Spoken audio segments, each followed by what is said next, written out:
চলমান 470 কোটি মার্কিন ডলারের ঋণ চুক্তির চতুর্থ ও পঞ্চম কিস্তি ছাড়ের আগে বাংলাদেশ কতটা শর্ত পূরণ করেছে তা পর্যালোচনার জন্য আইএমএফ প্রতিনিধি দল আজ ঢাকায় এসেছে। অর্থনীতিবিদরা বলছেন, আইএমএফ এর ঋণ ছাড় রিজার্ভ বাড়বে, একই সাথে এটি অন্য দাতা সংস্থাগুলোকে পজিটিভ বার্তা দেবে।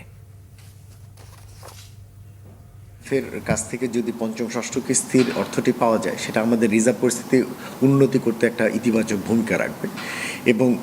এই টাকাগুলো আমাদের যেহেতু বাজেটারি সাপোর্ট আকারে, তা এই টাকাগুলো আমরা বিভিন্ন ধরনের যে বৈদেশিক লেনদেনের ক্ষেত্রে যে সমস্ত বাকি রয়েছে, ডিউ রয়েছে, সেগুলো পেমেন্টের ক্ষেত্রেও এটা আমাদেরকে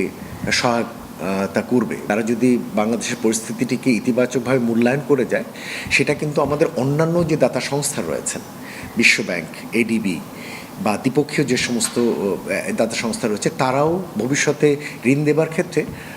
তুলনামূলকভাবে আরও দ্রুত গতিতে বাংলাদেশের পরিস্থিতিটি ইতিবাচকভাবে মূল্যায়ন করবে।